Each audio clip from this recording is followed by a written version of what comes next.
एक अष्टमी की रात सिया अपनी बीमार माँ के लिए दवाई लेकर घर आ रही थी।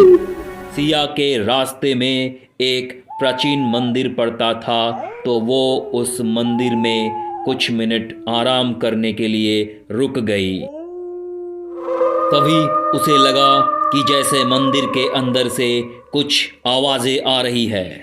दो लंबे चौड़े आदमी भागते हुए मंदिर से बाहर आए। उनके हाथों में मंदिर के दान पेटी थी और उनके मुंह कपड़े से ढके हुए थे। सिया समझ गई कि जरूर ये लोग मंदिर के पैसे चुरा कर भाग रहे हैं, लेकिन उनमें से एक आदमी ने सिया को देख लिया और बोला, तुम उस लड़की को पकड़ो, मैं दान पेटी संभालता हूँ।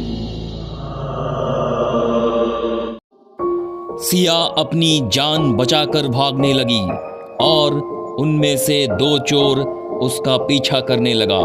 भागते भागते सिया गांव के पास वाले जंगल में पहुंच गई, जहां उसे एक बड़ा सा महल दिखा।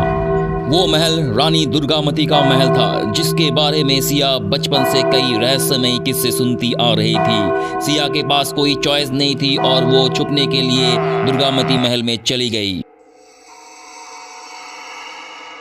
उसके अंदर घुसते ही बहुत तेज हवा चलने लगी।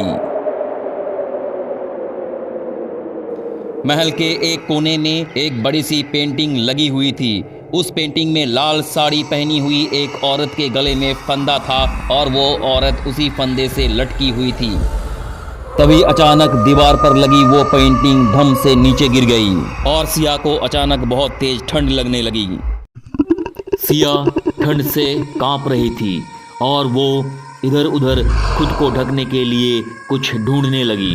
अचानक सिया को एक कमरा दिखा, जिसका दरवाजा बंद पड़ा था और फिर जोर से हवा चली और वो दरवाजा खुल गया।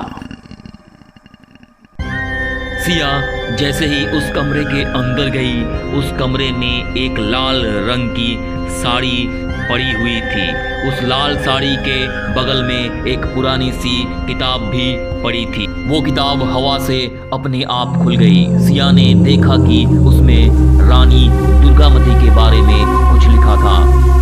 वो किताब पढ़ ही रही थी कि उधर वो चोर सिया को ढूंढते ढूंढते दुर्गामती महल के अंदर आ गए।